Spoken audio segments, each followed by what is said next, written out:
Praise the lord. హల్లెలూయా. అందరం దేవునికి స్తోత్రాలు చెల్లిదామా. హల్లెలూయా.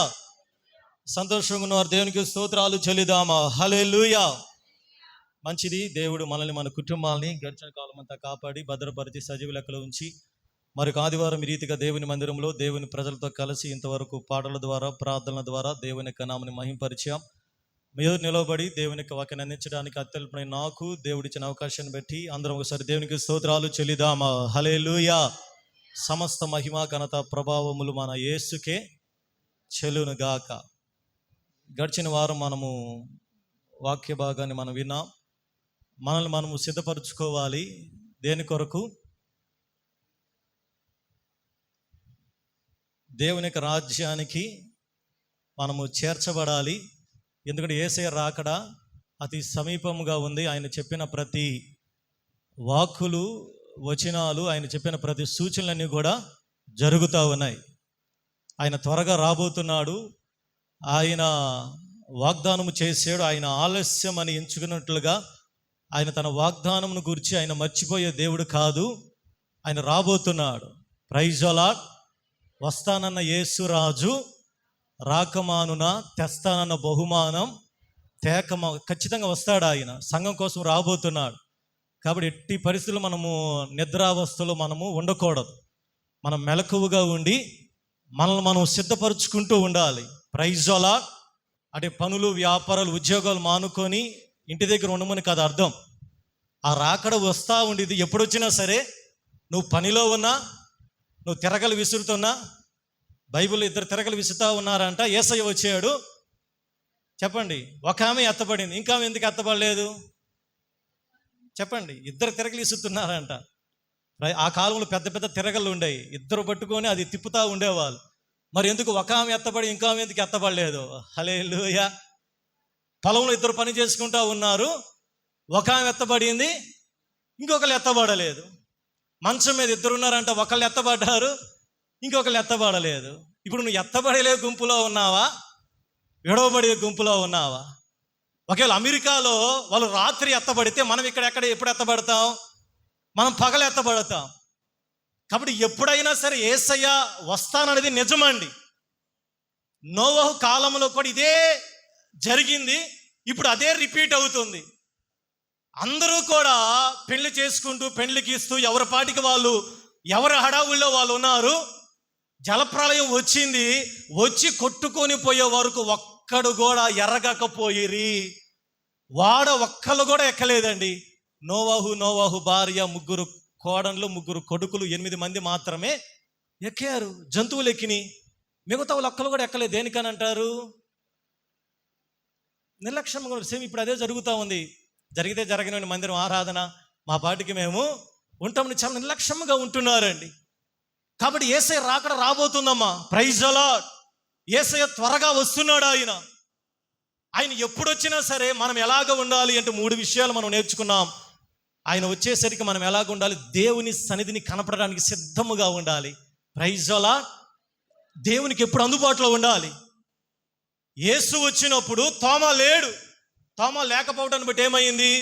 తోమాకి సందేహం వచ్చింది. ఆయన యొక్క దెబ్బలలో, ఆయన యొక్క చేతి వేలలో చేయి పెట్టి చూస్తేనే కానీ నాకు నమ్మకం లేదని చెప్పాడండి. ఎందుకని? యేసయ్య వచ్చినప్పుడు తోమా లేడంట ఆ రూములో. ఇప్పుడు యేసయ్య వచ్చినప్పుడు నువ్వు ఉండగలిగే గుంపులో ఉన్నావా? లేకపోతే ఏమైపోతాం? విడవబడతామండి. కాబట్టి దేవుని సన్నిధిని మనం కనపడటానికి సిద్ధపడాలి. పోయిన వారం మనం విన్నాం కదా, ఎన్నిసార్లు మనం వారములో దేవుని సన్నిధిని కనపడటానికి సిద్ధపడుతున్నాం. నువ్వు దేవునికి ఎన్నిసార్లు కనపడ్డావు? తోటి మనుషులకి మనం ఎన్నిసార్లు కనపడుతున్నాం? Praise the lord. మనల్ని సృష్టించి, మనకి జీవాన్నిచ్చి, మనకు ఆయుష్నిచ్చి, మనకు ఆరోగ్యం ఇస్తూ, మన క్షేమస్థితిని ఇస్తూ, మన పనిబాటలో, ఉద్యోగాలు, వ్యాపారాల్లో మనల్ని నిత్యము కూడా నడిపిస్తూ, మనకు వ్యాధులు వచ్చినా తగ్గిస్తూ, స్వస్థపరుస్తూ, మన అన్ని విషయాల్లో కూడా నడిపిస్తున్న దేవునికి మనం ఎన్నిసార్లు కనపడుతున్నాం దేవుని సన్నిధానంలో? Praise the lord. ఎవరు ఎక్కువ దేవుని కనపడతారో దేవుడు వారి జీవితంలో ఎక్కువగా పనిచేస్తాడు. Praise the lord. దేవుని దగ్గర ఎవరు ఎక్కువసేపు కనిపెట్టుకుంటారో దేవుడు వారి జీవితంలో ఎక్కువగా తన బలమైన కార్యాలు చేయగలిగిన దేవుడు ఆయన. Praise the lord. రెండవదిగా దేవుని చిత్తానుసారముగా మనం నడవటానికి సిద్ధపడాలండి. దేవుని చిత్తానుసారంగా నడవటానికి మనకి ఇష్టమేనా? కాదయ్యా, నీ చిత్తము నీదే, నా చిత్తము నాదే అంటే యజమానుడి చిత్తం ఎరిగి ఉండియో అలాగూ నడవని దాసునికి అనేక దెబ్బలు తగులును. దేవుని చిత్తంలో చేస్తే అది ఎంత ఆనందంగా ఉంటుందో తెలుసా, ఎంత సంతోషంగా ఉంటుందో తెలుసా? నేను దేవుని చిత్తములో ఉన్నాను అని ధైర్యంగా చెప్పగలమా? నేను దేవుని చిత్తములో ఉన్నాను పాస్టర్ గారండి, నేను నా కుటుంబం నేను దేవుని చిత్తానుసారముగా మేము నడుచుకుంటున్నాము అని చెప్పగలమా? అని చెప్పగలిగితే అది ఎంత దీవెనకరముగా, ఎంత ఆశీర్వాదకరముగా, అది ఎంత ప్రయోజనకరంగా ఉంటుందో తెలుసా? దేవుని మందిరానికి రావటం వేరు, దేవుని చిత్తంలో నడవటం వేరు. యేసయ్య మాటలు వినటం వేరు, యేసయ్య మాటల ప్రకారం జీవించడం వేరు. యేసు కొరకు మరణించడం వేరు, యేసు వలె జీవించడం వేరు. ప్రైజ్ అలా దేవుని చిత్తం నడవటం చాలా కష్టం అండి. ఏదో మన నోటితో చెప్పినంత సులువు కాదమ్మా. ప్రైజ్ అలా యేసయ్య మార్గం నడవటం చాలా కష్టం. ఎన్ని కష్టాలు అయినా, నిందలైనా, వ్యాధులైనా, బాధలైనా యోబులాగా, ఇంకా బైబిల్ గ్రంథంలో భక్తులు వారి జీవితంలో ఏది ఏమైనా, అది అగ్నిగుండమైన, కరువైన, ఖడ్గమైన, అది మరణమైన, ఉపద్రవమైన, దేవుని చిత్తంలో నడవటానికి వాళ్ళు తమ్మును తాము సిద్ధపరుచుకున్నారు. Praise the lord. ఇంకెంతకాలం మన చిత్తానుసారముగా మనం నడిచి, ఎంతకాలం మనం చిత్తానుసారముగా మనం జీవించి లేనిపోని శ్రమలు తెచ్చుకొనుడు కంటే దేవుని చిత్తానికి లోబడి ఆయన మార్గంలో నడిస్తే అది ఎంత సంతోషంగా ఉంటుందో తెలుసా? Praise the lord. మూడవదిగా దేవుని చేత వాడబడటానికి అర్హమైన పాత్రలుగా మనం సిద్ధపరచబడాలండి. దేవా నన్ను వాడుకో అంటాం కాదు ముఖ్యం, వాడబడే ముందు పాత్ర ఏం చేయబడాలి? ఉదయాన్నే పాత్రలు తోమారా? నేను ఉదయం లేచి నేను కూడా కొన్ని పాత్రలు తోముకుంటా, ప్రేర్ చేసుకుని చిన్నగా టీ తాగి గ్రీన్ టీ తాగుతాను ఉదయాన్నే. వెంటనే కప్స్ కడిగి, రాత్రి ఏదైనా ఉంటే లేకపోతే నేను చిన్న ప్లేట్స్ మనం కడుక్కుంటాం. కడుక్కున్నారా? పాత్రలు కడిగారు దేనికి? పాత్ర కడుగుతారు, ఇసురు బయట వేస్తారు, ఇంక ఇంత అవసరం లేదని. చెప్పండి అమ్మా, పాత్రలు కడగలేదా? పాత్రలకి చేతులు ఎత్తాను ఉదయాన్నే, అంట్లు అంటారు కదా మన భాషలో. కడిగారా? దేనికి కడుగుతాం? శుభ్రంగా పీసు పెట్టి, ఒకరువా కొన్ని ఉంటాయి అన్నమాట, కొన్ని పాత్రలు టీ చేసి దాన్ని మళ్ళీ పీసేసి స్టీల్ పీస్ బాగా రుద్ది దాన్ని మళ్ళీ తలతలలాడి ఈ టంగురు నీళ్ళ కింద అన్ని స్టీల్ అన్నీ కూడా తుప్పు పడుతున్నాయి. ప్రైజోలా మంచి నీళ్ళ కొరకు ప్రేర్ చేయండి అమ్మా. అన్నీ కూడా సామాన్లన్నీ తుప్పు పడతావని వాడకపోయినా. ఎందుకని? నీళ్ళను బట్టి.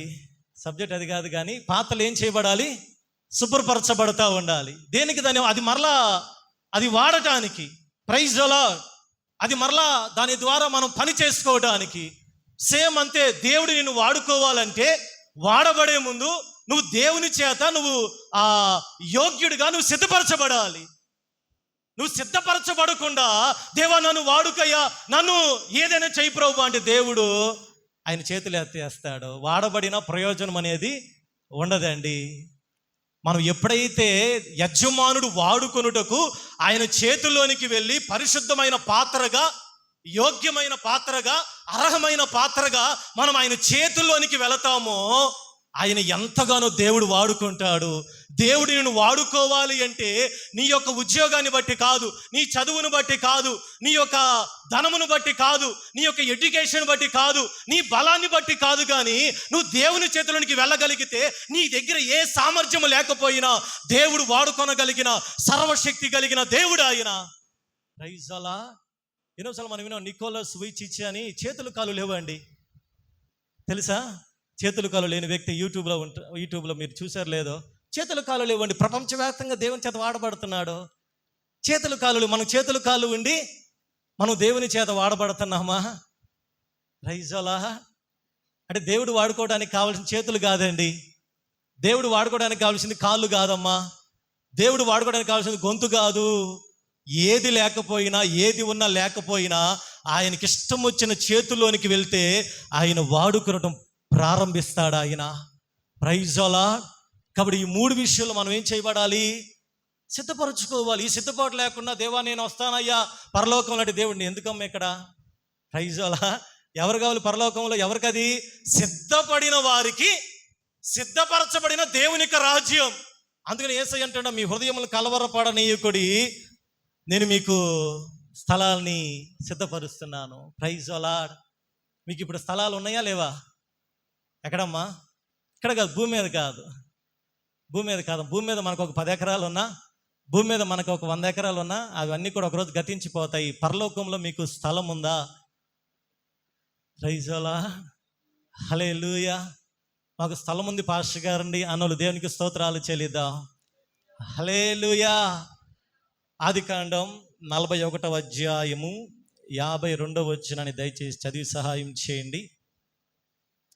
ఆదికాండం 41వ అధ్యాయం 52వ వచనం. తరువాత అతడు నాకు బాధ కలిగిన దేశమందు దేవుడు నన్ను అభివృద్ధి పొందించినని చెప్పి రెండవ వానికి ఎఫ్రాయిము అని పేరు పెట్టాను. మరొకసారి చదువమ్మ పెద్దగా. తరువాత అతడు నాకు బాధ కలిగిన దేశమందు దేవుడు నన్ను అభివృద్ధి పొందించినని చెప్పి రెండవ వానికి ఎఫ్రాయిము అని పేరు పెట్టాను. ఈరోజు మనం ఒక వ్యక్తి యొక్క జీవిత చరిత్ర గురించి మనం వినబోతున్నాం. ఆ వ్యక్తి ఎవరు అంటే ఎఫ్రాయిము. చెప్పండి అందరూ, ఎఫ్రాయిము. ఇంకోసారి చెప్పండి, ముచ్చటంగా మూడోసారి. హల్లెలూయా. ఈ ఎఫ్రాయిము ఎవరు అంటే యోసేపు, తెలుసు కదా. యోసేపు యొక్క కుమారులలో చిన్న కుమారుడు. మొదటి కుమారుడు ఎవరంటే మనష్షే. అలాగే రెండవ కుమారుని వాని పేరు ఎఫ్రాయిము. ఈ ఎఫ్రాయిముకి ఆ పేరు ఎందుకు పెట్టాడంటే, యోసేపు ఐగుప్తు దేశంలో ఉన్నప్పుడు దేవుడు యోసేపును అత్యధికముగా అభివృద్ధి పొందించినని చెప్పి యోసేపు తన కుమారుడికి ఆ పేరు పెట్టాడు. యాక్చువల్గా ఎఫ్రాయిము అనే మాటకి అర్థమైందంటే రెండంతల దీవెన, లేకపోతే రెండంతల ఆశీర్వాదం. ఇప్పుడు యోసేపు ఎవరో తెలుసు కదా మనకి. చెప్పండి అమ్మా, యోసేపు ఎవరు? మాకేం తెలుసు పాస్టర్ గారండి. యాకోబు యొక్క కుమారులలో చివరి వాడు కాదు, చివరి నుంచి రెండవ వాడు, అనగా 11వ కుమారుడు. యాకోబుకి 12 మంది కుమారులు ఉన్నారు. రూబేను, షిమియోను, లేవి, గాదు, నఫ్తాలి, ఆషేరు, దాను, అలాగే మనష్షే, చివరి వాడు బెన్యామీను. ఇలాగా 12 మంది కుమారులు యాకోబునకు కలిగారు. అలాగే ఒక కుమార్తె ఉన్నది. ఎవరు? యాకోబు కుమార్తె తెలియదా? ఎవరో చెప్పారు, దీనా. Praise the Lord. తెలుసుకోండి, బైబిల్ తెలుసుకోండి అమ్మా. లేచిన దగ్గర నుంచి ఆ టీవీలో ఆ సీరియల్ అవన్నీ దేనికి ఒకరు కొంచెం వాక్యం తెలుసుకుంటే, ఆ బైబిల్ గురించి ఒకరు మన మనసులో ఉంటే చాలు. బైబిల్ గురించి నాకు తెలిసింది. మనం ఇన్ని సంవత్సరాలకు రక్షణ పొంది యాకోబు ఎవరో యోసేపు ఎవరో తెలియకపోతే అర్థమైందా? మన భక్తి దేనికి పనికి రాదండి. పరిసయ్యుల నీతి కంటే, శాస్త్రుల నీతి కంటే మీ నీతి అధికము కాని ఎడల మీరు దేవుని రాజ్యంలో ప్రవేశించరు. పరిసయ్యులకి ఇవన్నీ తెలుసండి. శాస్త్రులకు తెలుసు ఎలాగ ప్రార్థించాలో, దేవునికి ఏ కానుక ఇవ్వాలో. శాస్త్రులకి పరిసయ్యులకి తెలుసు. వాళ్ళు ఉపవాసం ఉంటూ పరిసయ్యులకి తెలుసు. యేసయ్య అంటున్నాడు, మీకు వారికున్న నీతి మీకు అధికము కాకపోతే మీరు దేవుని రాజ్యంలో ప్రవేశించరు. బైబిల్ గ్రంథం తెలుసుకోండి, చదవండి. ఒకరోజు ఇది కనుమరుగైపోయే రోజు రాబోతుందండి. ఈరోజు మన దగ్గర ఉన్న దీన్ని తీసుకొని మనం ఎక్కడెక్కడ పడేసి ఏదో ఆదివారం వచ్చి దుమ్ము దులుపుకొని వస్తున్నాము. కానీ అసలు బైబిల్ గ్రంథం ఎన్నోసార్లు మనం వింటా ఉన్నాము. కానీ అసలు యోసేపు ఎవరు, అబ్రహాం ఎవరు, ఇస్సాకు ఎవరు, ఇశ్రాయేల్ ప్రజలు ఎవరు, పాత నిబంధన ఏంది, క్రొత్త నిబంధన ఏమిటి? ఈరోజు ఎన్నో రకాలుగా యూట్యూబుల్లో బైబిల్ గ్రంథానికి విరోధం ఎన్నో జరుగుతూ ఉన్నాయి. అవన్నీ మనం వింటా ఉన్నాం. మనకేమైంది? అవిశ్వాసం వచ్చేసిద్ది. అదే దేవుని యొక్క వాక్యం మనం చదువుతూ ఉన్నప్పుడు, ఓహో దేవుని యొక్క వాక్యములు ఇలాగ రాయబడిందా, ఇది కదా సత్యము. అందుకని మనం ఏది విన్నా, ఎవరు మనతోటి ఏది విరోధంగా చెప్పినా, మనలో దేవుని యొక్క వాక్యం వింటే ఏది కూడా మనల్ని కలవరపరచదు, మనల్ని అవిశ్వాసానికి తీసుకొని వెళ్ళదు. Praise the lord. ఈరోజు క్రైస్తవులకు విరోధంగా అనేక రకములు జరుగుతున్నాయి. ఏది జరిగినా దాని వెనక క్రైస్తవుల కుట్ర ఉంది. ఏదో ఎక్కడెక్కడో ఏదో జరిగింది, ఎక్కడెక్కడ ఏదో జరిగినా దాని వెనక క్రైస్తవుల హస్తం ఉంది అని గందరగోళంగా సృష్టిస్తూ ఉన్నారండి. అంటే ఉండే కొంచెం తీవ్రత జరిగిపోతూ ఉంది. మనమైతే ఇంకా ముఖ్యంగా చాలా జాగ్రత్తగా ఉండి దేవుని యొక్క వాక్యాన్ని మనం చదివేవారిగా, వినేవారిగా, గైకొనేవారిగా ఉందుముగాక. Praise the Lord. యాకోబు 12 మంది కుమారుల్లో యోసేపు ఒకడు, అలాగే దీనా అని ఒక కుమార్తె ఉంది. దీనా గురించి మనకు తెలుసు కదా. దీనా లోకంలోకి అన్ని చూడటానికి వెళ్ళి తన జీవితాన్ని నాశనం చేసుకుంది. అందుకని దీనా చరిత్ర బైబిల్ గ్రంథంలో ఎక్కువగా వ్రాయబడలేదు. అయితే యోసేపుకు కలిగిన 2 కుమారులలో మనష్షే, ఎఫ్రాయిము. మనష్షే పెద్దవాడు, ఎఫ్రాయిము చిన్నవాడు. అయితే యాకోబు పెద్దవాడైన తర్వాత ఒకరోజు యోసేపు తన 2 కుమారులను కూడా తీసుకొని తన తండ్రి దగ్గరికి వెళ్ళాడండి. ఎందుకని? తన తండ్రి చేత దీవించబడటానికి. ఇప్పుడు యోసేపు తన 2 కుమారులను కూడా యాకోబు దగ్గరికి తీసుకొని వచ్చి కుడి చేయ దగ్గర ఏమన్నా మనష్షేని, ఎడమ చేయ దగ్గర ఎఫ్రాయిమును నుంచోబెట్టాడు. అయితే యాకోబు గారు తెలివిగా వాళ్ళిద్దరు కుమారులు ఎలాగ దీవించాడంటే, మనష్షే మీద ఎడమ చేయి పెట్టి ఎఫ్రాయిం మీద కుడి చేయి పెట్టి ఇలాగ దీవించాడండి. ఎందుకని? యాకోబు కూడా అలాగే దీవించబడ్డాడు కాబట్టి. ఇక్కడ యాకోబు గారు ఒకరు స్వార్థంగానే ఆలోచన చేశాడు. మరి ఎందుకో? ఒకవేళ యాకోబు గారు ఈరోజు మనకు కనపడితే, యాకోబు నువ్వు ఎందుకు అలా చేసావంటే, నేను కూడా అలాగే నా అన్నకు రావాల్సిన దీవెన నేను కొట్టేశానని చెప్పి. మరి ఎందుకో యాకోబు గారికి ఆలోచన వచ్చి పాపం యోసేపు చాలా ఆసక్తిగా తన పెద్ద కుమారుణ్ణి మనష్షేని దీవించాలని యాకోబు కుడి చేయి దగ్గర మనష్షేని పెడితే, యాకోబు తెలివిగా ఏం చేసి అంటే చెయ్యి, కుడి చెయ్యి ఇటు, ఎడమ చెయ్యి ఏమన్నా మనష్షే మీద పెట్టాడండి. ఇప్పుడు యాక్చువల్గా మనష్షేకి రావాల్సిన దీవెన ఎవరికి వచ్చింది? ఎఫ్రాయిముకి. ఎఫ్రాయిము ఇప్పుడు జ్యేష్ఠ కుమారుడిగా మార్చబడ్డాడు. దేవునికి దీవెన పొందడానికి అర్హుడిగా మార్చబడ్డాడు. దీవెనికి పాత్రుడిగా మార్చబడ్డాడండి. ఇది ఎఫ్రాయిము గురించి బ్రీఫ్ ఇంట్రడక్షన్ అన్నమాట. ఇప్పుడు ఎఫ్రాయిమును గురించి బైబిల్ గ్రంథంలో దేవుడు ఎంతగానో దేవుని చేత ప్రేమించబడిన వ్యక్తి. కొన్ని మాటలు మనం చూస్తే కీర్తనల గ్రంథము 60వ అధ్యాయం 27వ వచనం చదవండి. కీర్తనల గ్రంథం 60వ అధ్యాయం 7వ వచనం. గిలాదు నాది, మనష్షే నాది, ఎఫ్రాయిము నాకు శిరస్త్రాణము. Praise the Lord. ఏమన్నాడండి దేవుడు ఎఫ్రాయిము గురించి? ఎఫ్రాయిము నాకు శిరస్త్రాణం. అంటే దేవుడు ఎంత విలువిస్తున్నాడో చూడండి. దీవించబడిన వ్యక్తి, తన పేరులోనే ఉంది 200 దీవెన. దీవెనకి హక్కుదారుడిగా మార్చబడ్డాడు, యోగ్యుడిగా మార్చబడ్డాడు, దేవుని చేత ఆశీర్వదించబడిన వ్యక్తిగా మార్చబడ్డాడు ఎఫ్రాయిము. ఎఫ్రాయిముని గురించి దేవుడు ఇస్తున్న సాక్ష్యం ఏంటంటే, గిలాదు నాది, మనష్షే నాది, ఎఫ్రాయిము నా శిరస్త్రాణము. అలాగే ఇర్మియా గ్రంథం 31:9 వచనములో ఎఫ్రాయిము, ఇర్మియా గ్రంథం 31:9 వచనం చదవండి.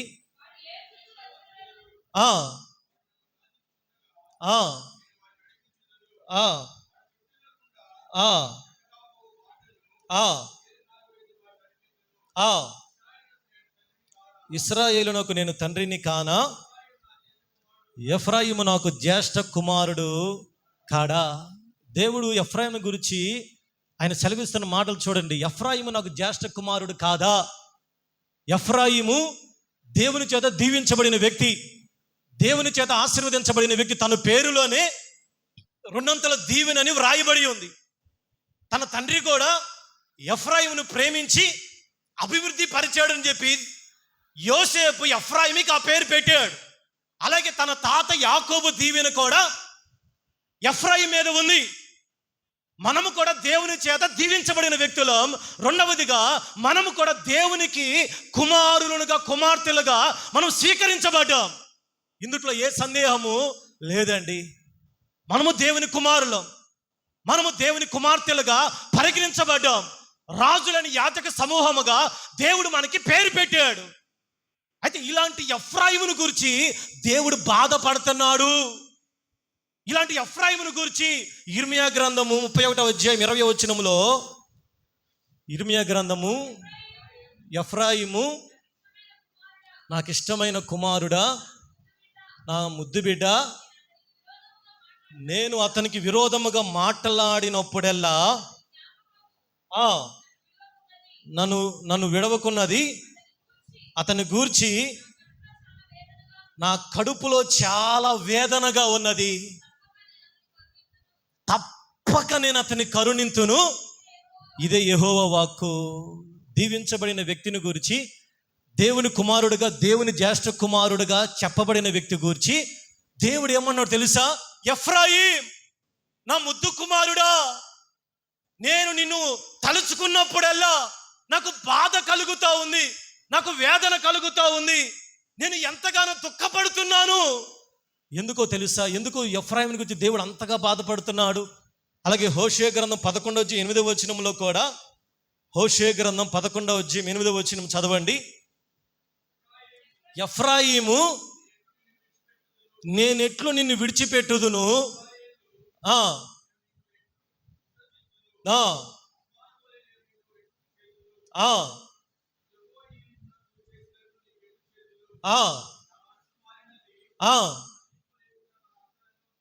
సహింపలేనంతగా నా అంతరంగము మణుతా ఉంది. ఈ 2 వచనాలు చూడండి. హోషేయ గ్రంథంలో చెప్పబడిన మాట, ఇర్మీయా గ్రంథంలో చెప్పబడిన మాట. ఎఫ్రాయిం గురించి దేవుడు ఎంతగానో బాధపడుతున్నాడు. ఎఫ్రాయిముకి దేవుడు ఏది తక్కువ చేయలేదండి.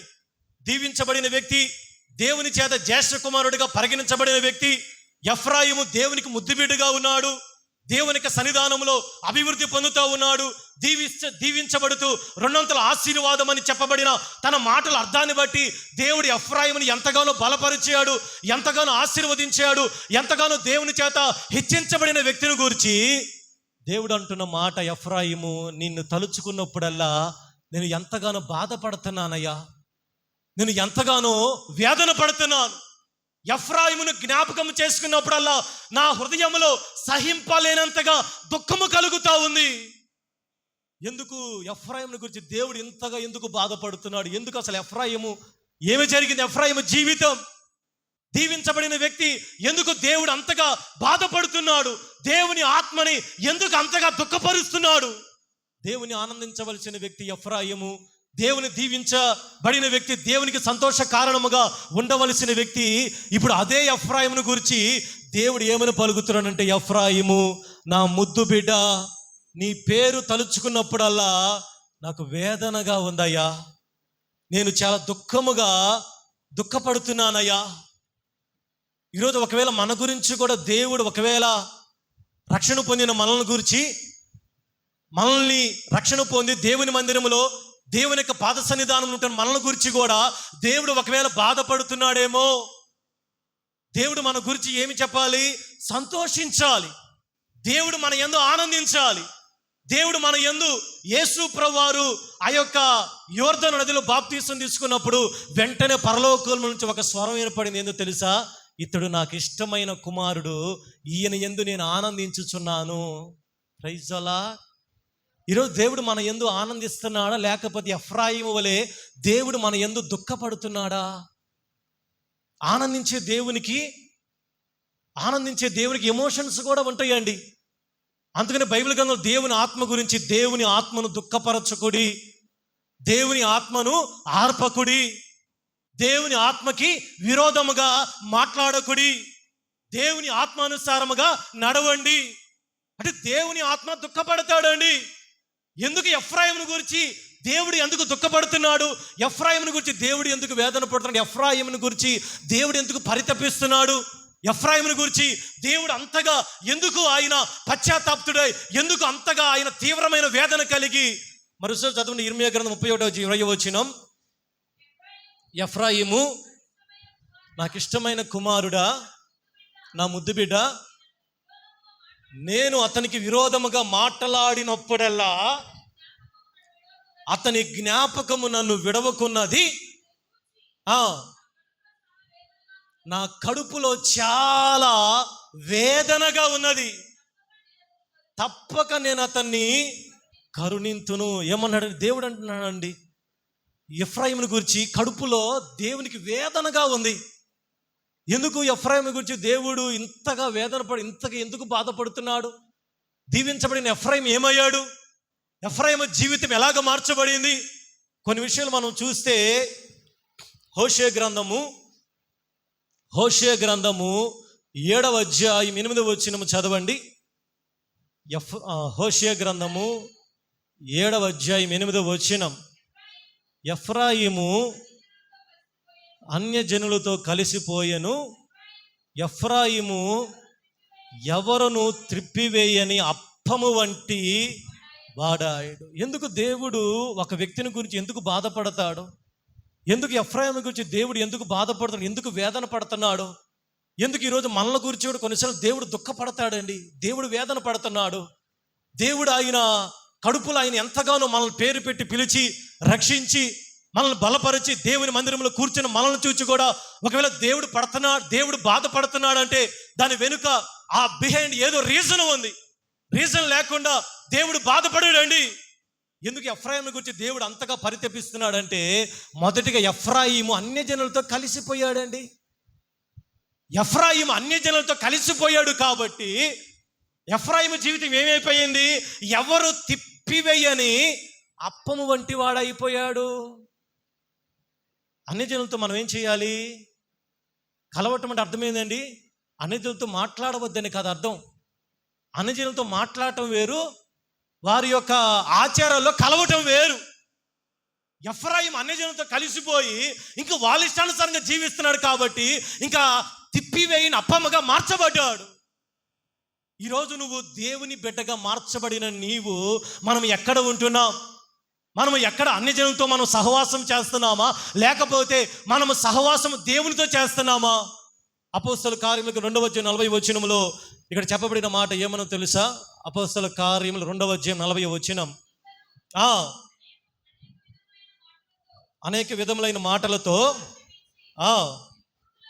మీరు మూర్ఖులకు ఈ తరము వారికి వేరై రక్షణ పొందండి. ప్రైజ్ అలా. మనం ఏం చేయబడ్డాము తెలుసా అండి? దేవుడు మనల్ని ఎక్కడి నుంచి పిలిచాడో తెలుసా? లోకంలో నుంచి పిలిచాడు, పాపంలో నుంచి పిలిచాడు, శాపంలో నుంచి పిలిచాడు. ఒకప్పుడు ఈ లోక సంబంధమైన శాప సంబంధంగా ఉంటే, వాటిలో ఉంటే మనం పాడైపోతామని, నశించిపోతామని, మనం శాపానికి లోనైపోతామని లోకంలో ఉన్న మనల్ని పేరు పెట్టి పిలిచి పరిశుద్ధులుగా తీర్చాడు ఆయన. ఇప్పుడు ఎఫ్రాయిం ఏం చేస్తున్నాడంటే అన్యజనులతో కలిసిపోయి అన్యజనులు ప్రవర్తించినట్లుగా అన్యజనులు ఎలాగ నడుచుకుంటున్నారో అలాగ నడుచుకుంటా ఉన్నాడు. కనుకొనే ఎఫ్రాయిము తిప్పివేయిన అప్పము వంటి వాడైపోయాడు. అప్పం అంటే తెలుసుగా, దోశలు తెలుసు కదండి. దోశ ముందు పోస్తాం కదా, దోశని మళ్ళా రెండోసారి తిప్పపోతే ఏమైపోయింది చెప్పండి అమ్మా? తెలియదు. దోశలు రెండోసారి తిప్పపోతే మాడిపోయింది. దానికి ఇంకో మాట ఎందుకు ఇంకా అది పనికి రాదు. ఇప్పుడు ఎఫ్రాయిము కూడా తిప్పివేయిన అప్పం వంటి వాడికి, అంటే దేవుడు తిప్పుదామన్నా, దేవుడు మారుద్దామన్నా, దేవుడు హెచ్చరిస్తున్నా, దేవుడు బలపరుస్తున్నా ఎఫ్రాయిము తిరగని అట్టుగా తయారయ్యాడు. అంటే మాడిపోతున్నాడు, పనికిరాని వ్యక్తిగా ఎఫ్రాయిము జీవితం అయిపోతా ఉంది. ఆ దోశ సరైన సమయంలోనే త్రిప్పితేనే అది ఒకని తినటానికి పనికొచ్చిద్దండి. అది ఆంతుని పొయ్యి మీద ఉందనుకోండి, దాన్ని తిప్పకుండా పెడితే ఏమైపోయిందంట? మాడిపోతుంది. అది పనికి రాకుండా తీసుకెళ్ళి దాన్ని మనం డస్ట్బిన్లో వేస్తామండి. ఇప్పుడు ఎఫ్రాయిం పరిస్థితి కూడా అలాగే అయిపోయింది. అన్యజనులతో కలిసిపోయాడు కాబట్టి ఎవరును త్రిప్పివేయిన అప్పము వంటి వాడిగా ఎఫ్రాయిము తయారైపోయాడు. ఈరోజు మనము కూడా ప్రియ దేవుని సంగమా, దేవుడు మనల్ని హెచ్చరిస్తున్నప్పుడు ఆయన హెచ్చరికకి మనం లోబడుతున్నామా? దేవుని స్వరాన్ని మనం వినగలుగుతున్నామా? ఆయన మనల్ని త్రిప్పాలనుకున్నప్పుడు, ఆయన మనల్ని బలపరచాలనుకున్నప్పుడు, ఆయన మనల్ని సరిచేయాలనుకున్నప్పుడు సరిచేయబడుతున్నామా? లేకపోతే ఆంతునే మనం ఉండిపోతున్నామా? ప్రైజ్ అలా. కుమ్మరివాడు మంటి పాత్ర ఆయన చేతిలో ఉంచినప్పుడు ఏం జరిగింది? ఆయన చేతిలోకి వెళ్తే ఆయన తనకి ఇష్టం వచ్చినట్టు చేస్తాడండి. అలా కాదయ్యా, నాకు ఇష్టం వచ్చినట్టు తయారు చేయంటే ఆ కుండను తీసుకెళ్ళి ఏం చేస్తాడు? పక్కన ఇసిరేస్తాడండి. కాబట్టి ఈరోజు మనం ఏం చేయాలి? ఎఫ్రాయిములాగా మనము కూడా అన్యజనుల ప్రకారం నడుచుకుంటా తిప్పివేయని అప్పములాగా మనం తయారైపోతున్నామేమో. నువ్వు మాడిపోతున్నావేమో. నీ భక్తి జీవితం, నీ ప్రార్థనా జీవితము, నీ మాట, నీ యొక్క పాట కానీ, నీ నడవడికి కానీ, నీ ఆలోచన కానీ, నీ తలంపు కానీ అన్యజనుల ప్రకారముగా నువ్వు జీవిస్తూ ఉంటే చివరికి నువ్వేమైపోతావంట? తిప్పివేయిన దోశగా అప్పములాగా నువ్వు మారిపోతే ఇంక ఎందుకు పనికి రాదండి. Praise the lord. ఆ దోశ మాడక ముందే మన జీవితము మాడక ముందే, మన భక్తి జీవితము అది ముదరక ముందే దేవుని చేత సరైన సమములో మనం ఒకవేళ త్రిప్పివేయబడితే దేవునికి, ప్రజలకి, దేవుని యొక్క సన్నిధానంలో ఆశీర్వాదకరముగా మార్చబడతాం. Praise the Lord. ఎఫ్రాయిమును గురించి దేవుడు ఎందుకు బాధపడుతున్నాడంటే, ఓ ఎఫ్రాయిం, నువ్వు త్రిప్పివేయని అప్పము వంటి వాడిగా నువ్వు తయారయ్యావయ్యా, నువ్వు అన్యజనులతో కలిసిపోయావు. 2 తిమోతి వ్రాసిన పత్రిక 4:10 చదవండి. 2 తిమోతి. దేమ ఇహలోకమును స్నేహించి తెస్సలోనికకు వెళ్ళాను. చాలు. ఇక్కడ ఒక వ్యక్తి గురించి చెబుతున్నారండి. ఈ వ్యక్తి ఎవరంటే పౌలుతో పాటు ఉన్న వ్యక్తి, పరిచయలో సహకరించిన వ్యక్తి. ఇప్పుడు దేమ అనే వ్యక్తి గురించి పౌలు గారు చెబుతున్నాడు. దేమ ఏం చేశాడంట? పౌలుని విడిచిపెట్టి లోకాన్ని స్నేహించి లోకంలో కలిసిపోయాడు. ఈరోజు ఎంతోమంది దేవుని ప్రజలైన వారు లోక సంబంధమైన కార్యక్రమాల దగ్గర కనపడతా ఉన్నారండి. దేవుని సంబంధులు, దేవుని యొక్క బిడ్డలు, రక్షణ పొందిన ప్రజలు లోక సంబంధముగా ఎక్కడెక్కడ తిరుగుతూ ఉన్నారు.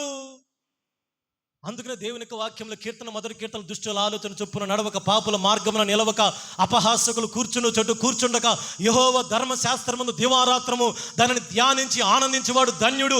వాడు నీటి కాలువలో యోరం నాటబడిన వాడై ఆకు వాడక తన కాలమందు ఫలమిచ్చు చెట్టు వలెనుంటాడండి. ఎవరుంటారండి? ఎవరైతే దుష్టుల ఆలోచన చొప్పున నడవరో, పాపుల మార్గమున నిలవరో, అపహాసకులు కూర్చుండే చోటు కూర్చుండరో, వాడు లోకానికి ఎదురుగా ఉన్న వ్యక్తి. ఈరోజు నువ్వు లోకానికి ఎదురుగా ఉన్నావా? లోకానికి ఎదురీదుతున్నావా? లేకపోతే లోకమనే ఆ యొక్క దాన్ని ఏమంటారంటే ఆ యొక్క అలల ప్రవాహంలో, లోకమనే వరదలో, లోకమనే నీటి ప్రవాహంలో నువ్వు కొట్టుకొని పోతున్నావా? క్రైస్తవుడు లోకానికి ఎదురుతాడమ్మా. Praise the lord. లోకమంతా మంచిని చెప్పేదానికి నువ్వేం చెప్పాలి? చెడని చెప్పాలి. లోకమంతా చెడు అని చెప్పిన దానికి నువ్వేం చెప్పాలి? మంచిని చెప్పాలండి. ఇప్పుడు లోకానికి స్థానంగా, లోకానుసారముగా నీ ప్రవర్తన, నీ పద్ధతి, నీ నడవడిక ఉంటే నువ్వు లోకానికి సంబంధించిన వ్యక్తివే కానీ దైవికమైన వ్యక్తివి కాదండి. ఇప్పుడు ఎఫ్రాయిం ఏమైపోయాడంట? ఎఫ్రాయిము లోకముతో కలిసిపోయాడు. లోక మతంలోనికి వచ్చేసింది. లోకానుసారముగా ప్రవర్తిస్తున్నాడు. ఈరోజు లోకంలో మనకుంటే ప్రయోజనం ఏది లేదండి. దేవునికి అప్పమ్మ వంటి వారం అయిపోతాం. లోకంలోనికి రాకూడదు. లోకంలో మనం ఉండాలి. ఎగ్జామ్స్లో మనం ఎన్నోసార్లు ఉన్న తామర చెట్టు నీటిలో ఉంటుంది, కానీ దాని మీద ఒక్క డ్రాప్స్ కూడా నీళ్ళు నిలబడవు తెలుసా? దాని మీద బురద వేసిన ఉంచుకోదు అది. తామర పువ్వు అందుకనే స్పెషల్ అది. చేప చూడండి, నీటిలో ఎదిరిది, కానీ ఆ నీటి ప్రవాహానికి ఇప్పుడు కూడా చేప కొట్టుకొని పోదండి. చచ్చిన చేపే నీటిలో కొట్టుకొని పోతుంది. ఈరోజు నువ్వు నిజంగా క్రైస్తవుడు అయితే, నువ్వు నిజంగా భక్తిపరుడు అయితే, నువ్వు నిజంగా రక్షణ పొందిన వ్యక్తివైతే, నువ్వు నిజంగా ఎఫ్రాయిము లాంటి వ్యక్తివైతే, ఈరోజు నువ్వు లోకానికి ఎదురెదుతున్నావా? నువ్వు లోకంలో లోక ఆశల చొప్పున నువ్వు అటు ఇటు కొట్టుకొని పోయి నువ్వు తిప్పివేయిన అప్పం వంటి వాడిగా నువ్వు మార్చబడుతున్నావేమో. ఈరోజు అయ్యా నన్ను సరైన రీతిలో నన్ను కాల్చండి ప్రభువా. దేవుని ద్వారా మనం సరైన రీతిలోనే కాల్చబడితేనే మనం దేవునికి పనికొస్తాము తప్ప, అది ఆంతనే పొయ్యి మీదే ఉందనుకోండి, తిప్పివేయకుండా, అది ఒక సమయం వస్తుంది, దాన్ని తీసి ఏం చేస్తాం? మాడిపోయిన తర్వాత తింటామా? చెప్పండి. మాడిపోయిన దోశ తెస్తే మీరు తింటారా? మంచిగా ఆయిల్ వేసి, నెయ్యి వేసి, కారం వేసి తింటారా మీరు? మాడిపోయిందంటే చెప్పండి అమ్మా. ఇప్పుడు దేవుడు ఎట్టగా తింటాడు? దేవుడు ఎట్టగా మనల్ని బలపరుస్తాడు? ఈరోజు మనం అటు ఇటు తిరగబడతా ఉండాలి. Praise the lord. దేవుడు వాక్యము ద్వారా మనం సరిచేసుకున్నప్పుడు సరిచేయబడాలి. దేవుడు తన వాక్యముతో మనం దర్శించినప్పుడు ఆ దర్శనానికి లోబడాలి. ఎఫ్రాయిం అలాగ అయిపోలేదంటే అన్ని జనులతో కలిసిపోయాడు. ఎవరును త్రిప్పివేయని అప్పము వంటి వాడై. రెండవదిగా కీర్తనల గ్రంథము 78వ కీర్తన 9వ వచనాన్ని చదవండి. 78వ కీర్తన 9వ వచనం.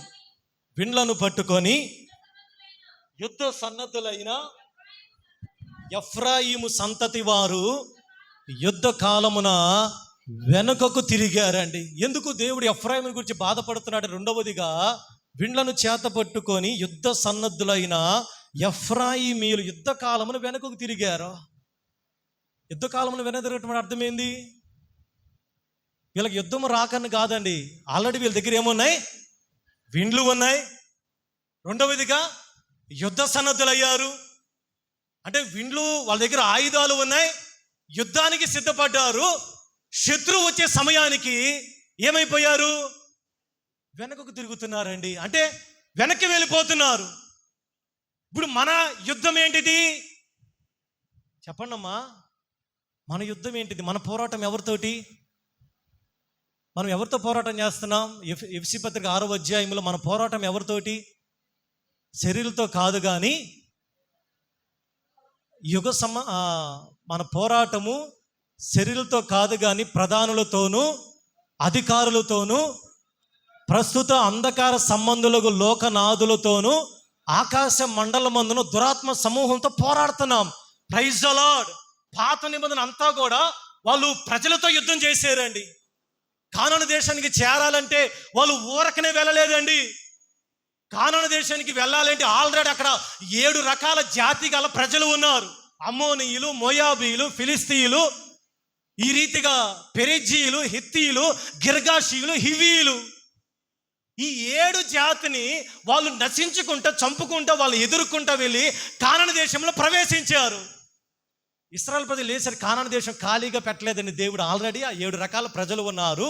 దేవుడు మోషేతో చెప్పాడు, మీరు వెళ్ళి వాళ్ళందరినీ కూడా బయటికి తరిమి వాళ్ళతో యుద్ధం చేసి బయటికి నెట్టేసి మీరు దాన్ని స్వతంత్రించుకోవాలి. ఇప్పుడు పరలోక రాజ్యం అంటే ఊరకనే వెళ్ళిపోవడానికి యేసయ్య అక్కడ ఊరకనే సిద్ధపరచడం లేదండి. నువ్వు పరలోక రాజ్యం చేరాలంటే ఈ లోకంలో నీ ఎదురు ఉన్న శత్రువుని నువ్వు ఎదుర్కోవాలి. మా శత్రువు ఎవరు పాస్టర్ గారండి? మా ఇంటి పక్కన వాళ్ళ, మా ఇంటి ఎదురు వాళ్ళ, లేకపోతే మా ఇంట్లో ఉన్న వాళ్ళ? ఎవరు మన శత్రువులు? లోకమే నీ శత్రువమ్మా. రెండవదిగా నీ శరీరమే శత్రువు. మూడవదిగా సాతాను మన ప్రధానమైన శత్రువు. ఈ మూడిట్లో నువ్వు ప్రతిరోజు ఏం చేయాలి చెప్పండమ్మా? పోరాటం చేయాలి. మనం ఏం చేస్తున్నావు? యుద్ధం చేసే సమయంలో తిని హాయిగా నిద్రపోతా ఉన్నావు. ఎఫ్రాయిములు అదే చేశారంట. విండ్లొచ్చిని, అంటే బాణాలు ఉన్నాయి, యుద్ధ సన్నద్ధులు అయ్యారు. దేవుడు అన్ని ఆయుధాలు ఇచ్చాడు. శత్రువు వస్తునేసరికి అమ్మ శత్రువుకి దండం పెట్టి పరిగెత్తుతున్నారంట. ఈరోజు దేవుడు ఆనందిస్తాడా?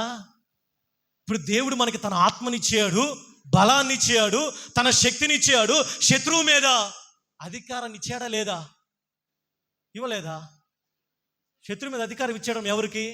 పాస్టర్స్ కాదండి, విశ్వాసులందరికీ దేవుడు మనకి అధికారాలు ఇచ్చాడు. ఈరోజు మీకున్న అధికారాలు తెలుసా? మీకు ఏ అధికారాలు ఉన్నాయో తెలుసా? వచ్చేవారు రాసుకరండి. మీకు ఏ అధికారాలు ఉన్నాయో తెలుసా? చెప్పండి. మీ అధికారాలు లోక సంబంధంగా కాదండి. ఏ అధికారాలు? దేవుడు మీకు ఏ అధికారాలు ఇచ్చాడు చెప్పండి, కొన్ని చెప్పండి. శత్రువు మీద అధికారం ఇచ్చాడు. ఇంకా అధికారాలు తెలియదు, ఎప్పుడు వినలేదా? అసలు మీకు దగ్గర ఏ అధికారం కూడా తెలియదు. అధికారం అంటే తెలుసుగా, అధికారం అంటే తెలుసు కదా. ఇప్పుడు ఎగ్జాంపుల్, మన టంగుటూరుకి ఒక సర్పంచ్కి ఒక అధికారం ఉంటుంది. ఆ సర్పంచ్ పని అది అధికారం అంటే ఆయన చెబితేనే చేయాలి. ఇప్పుడు ఎమ్మెల్యే కొన్ని అధికారాలు ఉంటాయి, ఆ ఎమ్మెల్యే గారు చెబితేనే అవి జరుగుతాయి. ఇప్పుడు మీకు విశ్వాసులుగా మీకు ఏ అధికారాలు ఉన్నాయో తెలుసా? మాకేం తెలుసు పాస్టర్ గారండి, ఏదో కాసేపు ఆదివారం అట్లా కాసేపు కూర్చొని మేము వెళ్తాం, కానీ మీరు వచ్చిన దగ్గర నుంచి ఈ అధికారాలు, పాత్రలు ఇవన్నీ మాకు ఎందుకు అంటారు? మీ పాటికి మీరు చెప్పుకొని వెళ్ళిపోతే మేము హాయిగా లేదండి. ఎఫ్రాయిములు ఏం చేశారంటే యుద్ధ కాలమును వెనుకకు తిరిగారండి. ఈరోజు నువ్వేం చేయాలి? నీ ఎదుట ఉన్న శత్రువును నువ్వు ఎదుర్కొనగలుగుతున్నావా? శత్రువుకి నువ్వు లోబడుతున్నావా? శత్రువు నీ మీద పై చేయి ఉందా? నువ్వు శత్రువు మీద పై చేయిగా ఉన్నావా? నువ్వు అపవాదిని ఎదిరించగలుగుతున్నావా? అపవాదికి నువ్వు దాసుడిగా, దాసురాలుగా నువ్వు మార్చబడి అపవాది యొక్క మార్గములో నువ్వు నడుస్తున్నావా? ఎఫ్రాయిములకి దేవుడు అంత అధికారం ఇచ్చిన శత్రువును చూసి శత్రువుకి భయపడుతున్నారండి. దేవుడు నిజంగా దేవుడు బాధపడతాడు. దేవుడు నిజంగా దేవుడు చేయవలసిన అధికారం మనకిచ్చాడు తెలుసా? ఆయన వెళతా తన దత్తపుత్రాత్మను దేవుడు మనకిచ్చాడు. దేవుడు ఎందుకు ఇచ్చాడు తెలుసా? నువ్వు అపవాదిని ఎదిరించడానికి, అపవాదికి భయపడటానికి కాదండి. నువ్వు అపవాదికి లోబడటానికి కాదు. నువ్వు అపవాదికి చూసి వాడిని చూసి నువ్వు భయపడే వ్యక్తిగా ఉండకూడదు. బైబిల్ రాత్రి కూడా వినే దావీదు దేవుని అభిషేకము కలిగి గొలియాతుని ఎదిరించడానికి ఒక్కడు కూడా ముందుకు రాలా. అందరూ కూడా భయపడి ఎవరెలలో వాళ్ళు దాక్కుంటా ఉన్నారు.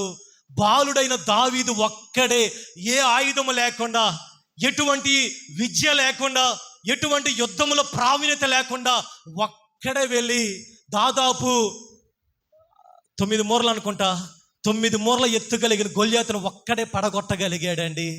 ప్రైజ్ అలా. ఈరోజు నీ జీవితంలో ఎప్పుడైనా శత్రువుని ఎదుర్కొన్న ఆ యొక్క అనుభవాలు ఉన్నాయా? ఎఫ్రాయిమీలు ఎందుకు దేవుడు బాధపడుతున్నాడు తెలిసి, ఎఫ్రాయిమీలంట పోరాటం చేయలేకపోతున్నారండి, వెనక్కి తగ్గుతున్నారు.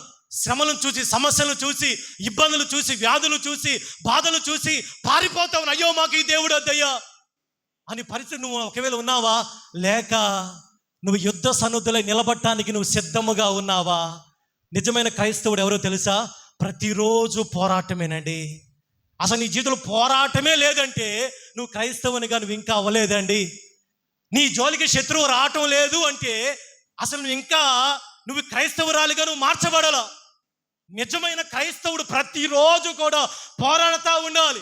శత్రువుతో పోరాడాలి, శరీరంతో పోరాడాలి. పోరాడుతున్నావు కానీ పోరాటంలో నీకు విజయం వస్తుందా? మన శరీరం పోరాటం అండి. శరీరం ఏం చెప్పేది? మందిరానికి ఎందుకు వద్దులే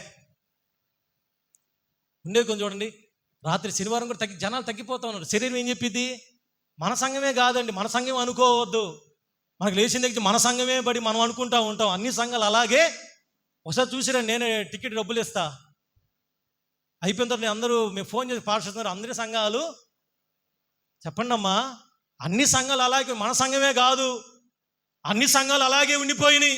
శరీరాన్ని జయించలేకపోతున్నారు, శరీరానుసారంగా ప్రవర్తిస్తున్నారు, శరీరానుసారముగా ఇప్పుడు దేనికి మందిరానికి అని చెప్పి శరీరానికి లోబడుతున్నారు. ఈరోజు నువ్వు శరీరం మాట వింటే నువ్వు పరుగు పందులు నిలబడలేవండి. ఎఫ్రాయిమీలు అదే చేశారంట. యుద్ధము చేయవలసిన సమయంలో, ప్రార్థించవలసిన సమయంలో, దావీదు యుద్ధం చేయవలసిన సమయంలో ఏం చేశారో తెలుసుగా మనకి. మిద్ది మీదకి ఎక్కి చూడరాని దృశ్యము చూసి పాపములో పడి వ్యభిచారం, అక్కడి నుంచి మళ్ళా నరహత్య చేసి దేవుని యొక్క కోపాన్ని చవి చూశాడు తెలుసా దావీదు. ఎందుకు దావీదు అంతగా పాపము చేయడానికి కారకుడు ఎందుకయ్యాడు తెలుసా? ఎందుకయ్యాడంటారు? యాక్చువల్గా దావీదు ఆ సమయంలో ఎక్కడ ఉండాలి? యుద్ధంలో ఉండాలా, మిద్ది మీద ఉండాలా? చెప్పండి అమ్మా. ఇప్పుడు నువ్వు ఎక్కడ ఉంటున్నావు? ప్రార్థించవలసిన సమయంలో నువ్వు మందిరంలో ఉంటే నీకు దీవెన.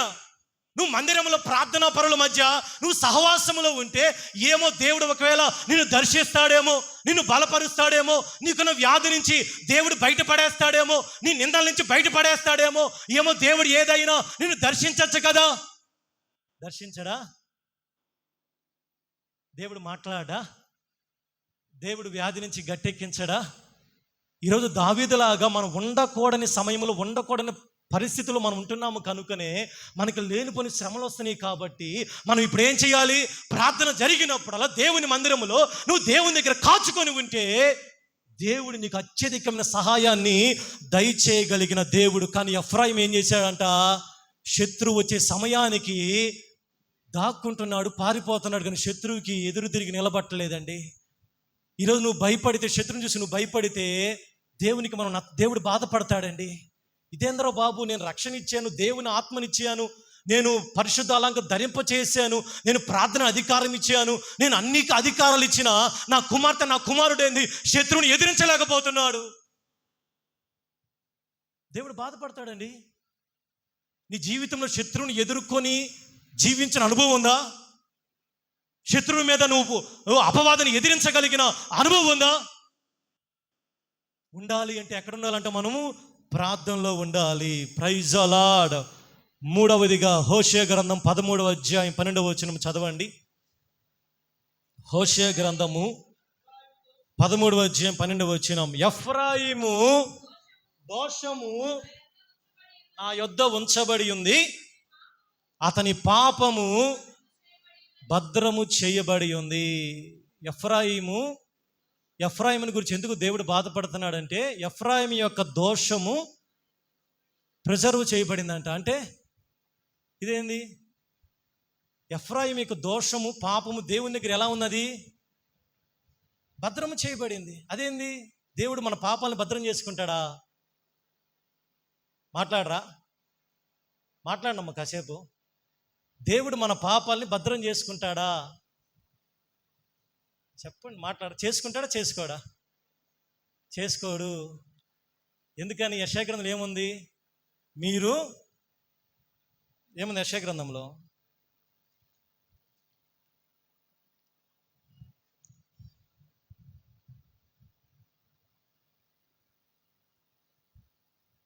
పద్దెనిమిదవ వచనం, మొదటి అధ్యాయం.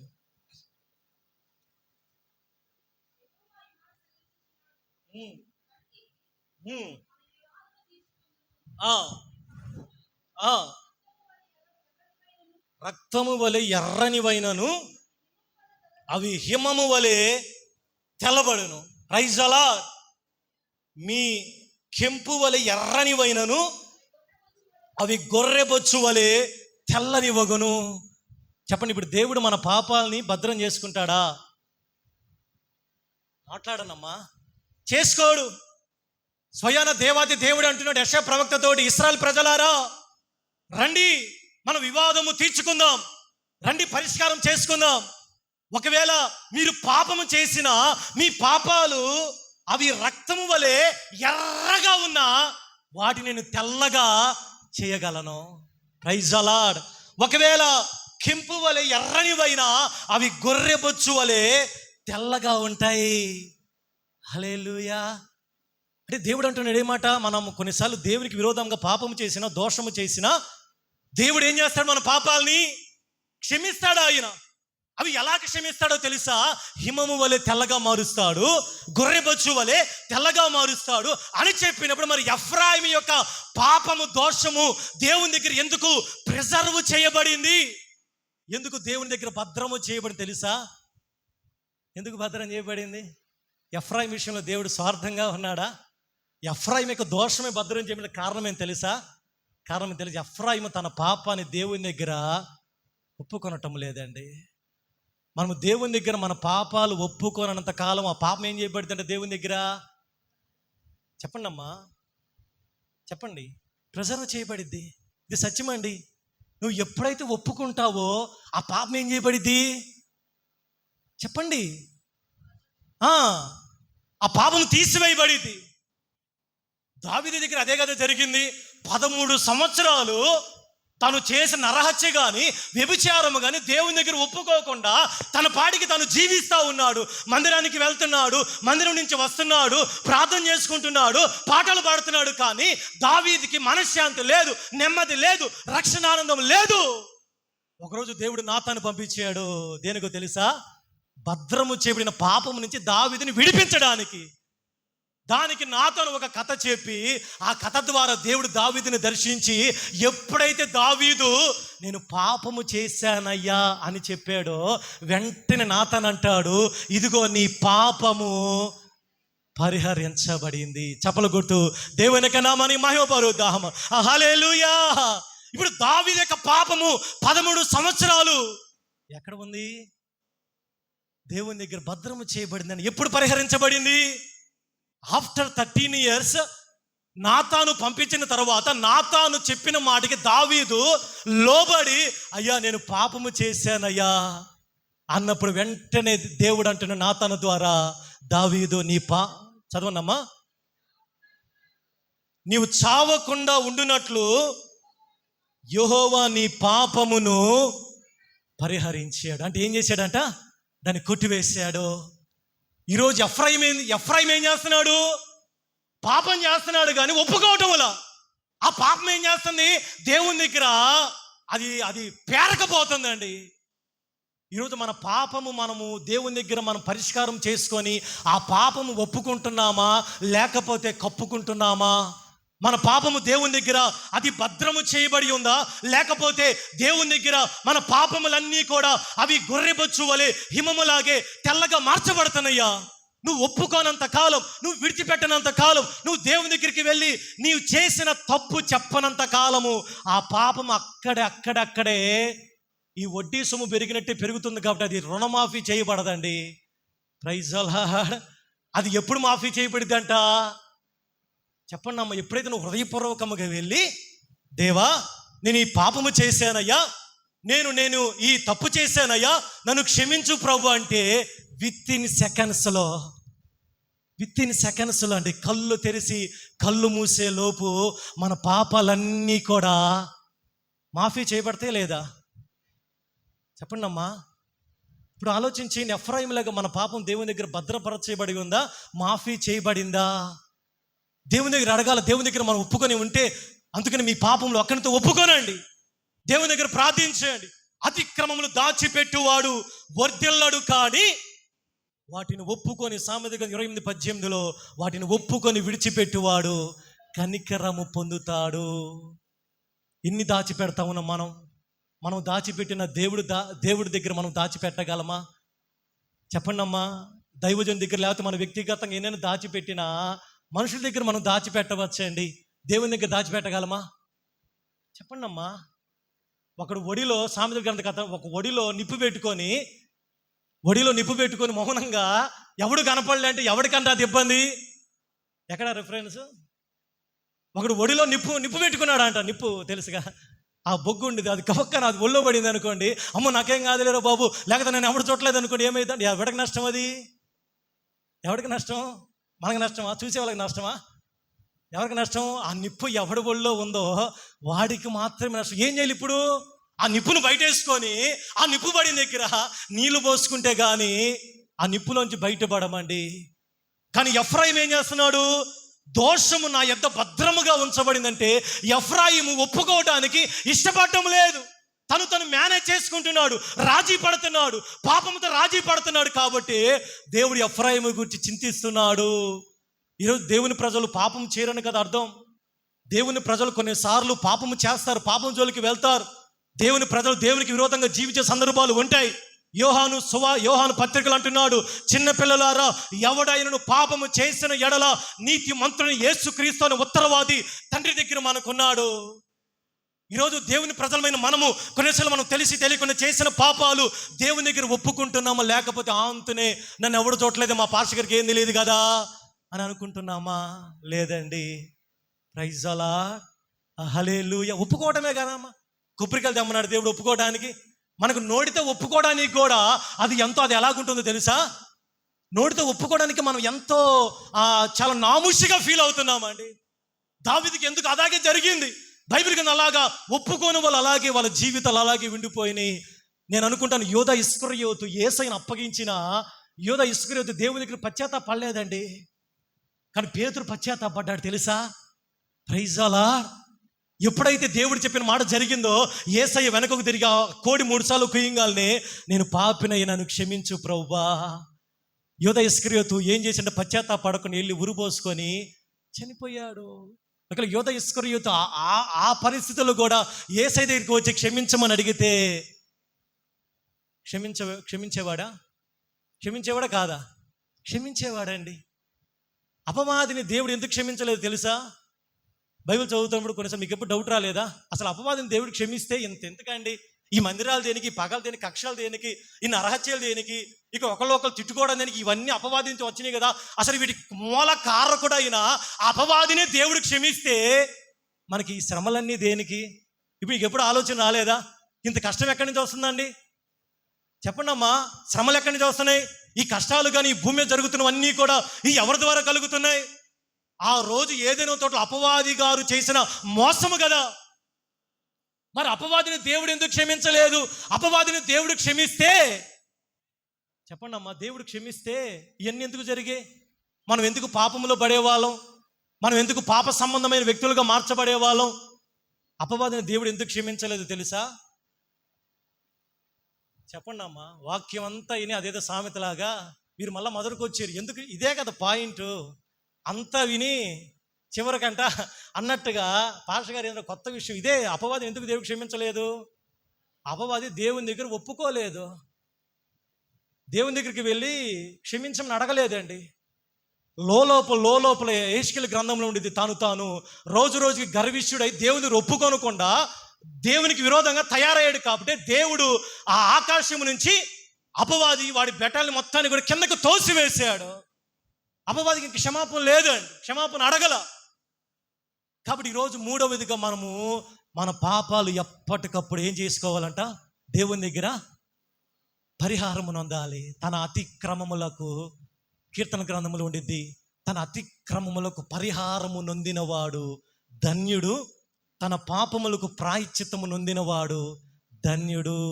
మీ అతిక్రమములకి పరిహారము చెల్లించారా?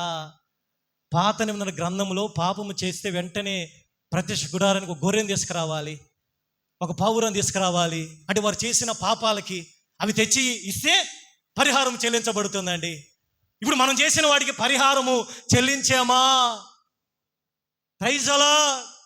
పరిహారము చెల్లించకుండా ఇంకా అంతనే అక్కడ అదంతా ఉండిపోతా ఉందా? ఉన్నది ఎప్పుడైనా మాఫీ అయ్యిద్దా? చెప్పండి అమ్మా. ఈ ఒంగోలు ఎప్పుడైనా బైకు ఏదైనా వేరే నడిపే పోలీసుడు వెంటనే ఫోటో తీస్తాడు. మనం ఏమనుకుంటాం, హాయిగా చేతిలో తీసి వెళ్ళినా మనం హాయిగా వెళ్ళిపోతాం. ఆ ఫోటో ఒక నెల రోజులకి మరి ఇక్కడ టంగుటూరు లేదనుకోండి, ఒంగోలు ఏమైతే ఇంటికి ఒక మెసేజ్ వచ్చింది ఫోన్కి, నువ్వు ఎక్కడో అక్రమంగా తిరిగావు కాబట్టి నువ్వు ఒక 500 కట్టాలి. అది కట్టలేదు అనుకోండి, మళ్ళా రోడ్డు మీదకి వెళ్ళు, మరలా తిరిగావు, మరలా ఇంకో ఫోటో తీస్తాడు వాడు మరలా బిల్లు వేస్తాడు. ఎప్పటిదాకా? ఇప్పుడు నాకేం కాదులే, నేను కట్టకపోతే అంటే ఆ బిల్లు అక్కడే ఉండిద్దండి. 1 సంవత్సరం తర్వాత వాళ్ళు వచ్చి నీ బండిని తీసుకుని వెళ్తారు. ప్రైజ్ అలార్డ్. ఇప్పుడు ఒంగోలు అదే జరుగుతుంది. అందుకని బండి మీద వెళ్ళినప్పుడు జాగ్రత్తగా వెళ్ళండి. నన్ను ఎవడు ఫోటో తీయాలనుకో, నువ్వు గబక్కన ఎక్కడ ఉన్నా ఇప్పుడు సీసీ కెమెరాలు పెట్టారు, ఆ సీసీ కెమెరాలు ఫోటో పడుతుంది, నెంబర్ తీసుకుని మన ఇంటికే బిల్లు వచ్చేస్తుంది. ప్రైజ్ అలార్డ్. మనం ఎక్కడైనా అటు రూట్లో వెళ్ళినప్పుడు, లేకపోతే ముగ్గురు ఎక్కించుకున్నప్పుడు, లేకపోతే ఫోన్ మాట్లాడినప్పుడు ఇలాగా పరిహారం చెల్లించాలి గవర్నమెంట్కి. అదే రీతిగా దైవికముగా దేవునికి విరోధంగా నడిచినప్పుడు వాటికి సంబంధించిన పరిహారము మనం చెల్లిస్తున్నామా? లేకపోతే దేవుడికి నా గురించి దేవుడికేం తెలుసులే అని ఎఫ్రాయిము లాగా మనం అంతనే ప్రిజర్వ్ చేసుకుంటున్నామా? ఈరోజు ఏం చేయాలి? 3వదిగా మన పాపాలకి మన పరిహారము మనం చెల్లించుకోవాలి. 4వదిగా హోషేయ గ్రంథం 7:11 చదవండి. హోషేయ గ్రంథం 7వ అధ్యాయం 11వ వచనం. ఎఫ్రాయిము బుద్ధి లేని పిరికి గుండె గల గువ్వ అయిపోయాడని. ఎఫ్రాయిము ఏమైపోయాడు? పిరికివాడైపోయాడు. ఎఫ్రాయిము ఏమైపోయాడండి? పిరికివాడైపోయాడు. ఈరోజు మీరు దేవుని మందిరానికి వస్తున్న పిరికివారుగానే ఉంటున్నారా? ధైర్యంగా ఉంటున్నారా? చెప్పండి అమ్మా. ఎఫ్రాయిము ఏమైపోయాడంట? మనం ఇప్పుడు పిరికివారుగా ఉంటున్నామా? ధైర్యంగా ఉంటున్నామా? నీతిమంతులు ఎలాగ ఉంటారు? పిరికివారిగా ఉంటారా? సింహము వలె ధైర్యముగా ఉంటారు. ఏది వచ్చి మీద పడినా, లోకంలో మన కుడి పక్క 1000 మంది పడినా, మన ప్రక్క 1000 మంది, మన కుడి పక్క 10,000 మంది పడినా ఈ అపాయం మన ఎద్దుకు రాదని దేవుని యొక్క వాక్యం ఇంత స్పష్టంగా ఉన్న ఎఫ్రాయిము బుద్ధి లేని పిరికి గువ్వగలేవాలే అయిపోయాడు. ఎందుకని? 2 తిమోతి 1:7 చదవండి. దేవుడు మనకి ఏ ఆత్మనిచ్చాడు తెలుసా? మనం మరలా భయపడటానికి దేవుడు మనకి శక్తియు, ప్రేమయు, ఇంద్రియ నిగ్రహము కలిగిన ఆత్మనే ఇచ్చెను గాని పిరికితనము కలిగిన ఆత్మని దేవుడు మనకి ఇవ్వలేదమ్మా. నీలో ఉన్న ఆత్మ ఏంటిది? చెప్పండి అమ్మా. పిరికితనంగా ఉంటున్నావా? దేవుని కొరకు జీవించడానికి, దేవుని కొరకు సాక్షిగా ఉండటానికి, దేవుని కొరకు నడవటానికి మనం ఇంకా పిరికిగానే ఉంటున్నామా? నీ భవిష్యత్తుని గురించి దేవుడు ఏదో చేయడానికి ఆలస్యమైన పిరికితనంగానే మన మాటలు పిరికితనంగానే ఉంటున్నాయా? మన యొక్క జీవితం పిరికితనంగానే ఉంటుందా? దేవుడు నీకు పిరికి ఆత్మని ఇవ్వలేదండి. దేవుడు నీకు ఏ ఆత్మని ఇవ్వలేదు? పిరికి ఆత్మని దేవుడు నీకు ఇవ్వలా. పిరికి ఆత్మ నీలో ఉంటే ఈరోజు నువ్వు దేవుని దగ్గరికి వెళ్ళి, దేవా నీ దత్తపుత్రాత్మ నాకు కావాలయ్యా అని దేవుని అడగండి అమ్మా. చాలా మంది దేవుని నమ్ముకున్నా కూడా ఏదో దేని గురించి పిరికితనంగా భవిష్యత్తును గురించి, అమ్మ రేపేమైపోయిందో పిరికితనం, ఏదైనా వస్తే పిరికితనం, వ్యాధిని గురించి పిరికితనం, ఏదో దేనికి సమస్యను గురించి పిరికితనం, ఏదైనా జరిగిన పిరికితనం దేవుడు మనకు ఇవ్వలేదు. ప్రైజ్ అలార్డ్. ఇంగ్లీష్లో ఒక పాట ఉంటుంది, పిరికితనం దేవుడు మనకి ఇవ్వలేదు, శక్తియు, ప్రేమయు, ఇంద్రియ నిగ్రహము కలిగిన ఆత్మనే దేవుడు మనకిచ్చాడండి. ఎందుకు తెలుసా? పిరికివారు దేవుని రాజ్యంలో ఉండరంట. ప్రకటన గ్రంథం 21:8 ఉండిద్ది, పిరికివారు దేవుని రాజ్యంలో ఉండటానికి అవకాశం లేదు. కాబట్టి ఈరోజు నీ పిరికితనము నుంచి నువ్వు బయటపడాలి. ఏ విషయం నువ్వు పిరికితనంగా ఉంటున్నావు? చెప్పండి. ఏ విషయం నువ్వు భయపడుతున్నావు? ఏ విషయం నువ్వు పిరికితనముగా వ్యవహరిస్తూ ఉంటే? ఎఫ్రాయిము గురించి దేవుడు, ఎఫ్రాయిము బుద్ధి లేని పిరికి గుండె గల గువ్వ అయిపోయాడు. చివరగా హోషే గ్రంథము 9వ అధ్యాయము 8వ వచనం చదవండి, ప్రార్థన చేసుకుందాం. ఎఫ్రాయిము కనిపెట్టెను,